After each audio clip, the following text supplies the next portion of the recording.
어제 윤석열 대통령이 문재인 대통령 시절 K방역은 정치적 방역이었다, 이런 이야기를 하면서 1년도 넘었는데 문재인 대통령 탓을 했습니다. 그리고 우리 군이 골병 들고 있다, 이런 이야기를 했습니다. 참 지나가던 소가 웃을 일입니다. 그리고 어찌 이렇게 속이 좁습니까? 이제 나라를 운영하고 더 나은 나라를 만들어야 되는데 언제까지 과거 탓하려고 하는 겁니까? 과거 탓을 하지 않으면 너무나 위험한 지경에 윤석열 정권이 이르렀기 때문이다, 저는 이렇게 보고 있습니다. K방역 관련해서 제가 이런 사실을 증명하도록 하겠습니다. 팩트체크를 한번 하려고 하는데요. 블룸버그가 당시에 코로나 회복 관련해서 마지막 집계를 하면서 대한민국이 코로나 회복, 그리고 백신 접종, 삶의 질 개선 등 관련해서 대한민국이 1위다라고 블룸버그가 통계에서 발표를 한 일이 있습니다. 세계가 인정하는 K방역, 이 K방역을 잘못 끌어들인 윤석열 대통령 실수하신 거다, 이렇게 말씀드릴게요.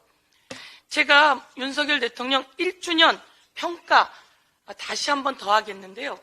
잠시 들어주시겠습니까? 요 1주년 평가는요, 경실련이 교수들 345명을 통해서 평가한 겁니다. 각 분야의 전문가들의 평가입니다. 각 분야의 전문가들이 평가를 했는데요.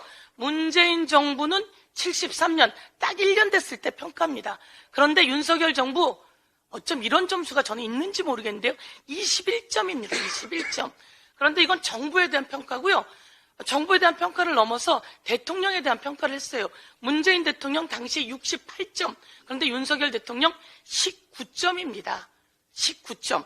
인사정책은요, 15점이고요. 국민화합 소통 관련해서는 16점이에요. 이런 점수도 있는지 모르겠는데요. 대부분의 사람들은 마이너스 점수도 주고 있다, 이렇게 말씀드리고요. 윤석열 정부가 23개 국정과제를 내놨는데요. 그 국정과제 중에 잘한 게 어떤 게 있느냐라고 했더니 여러분 놀라지 마십시오. 잘한 게 하나도 없다고 합니다.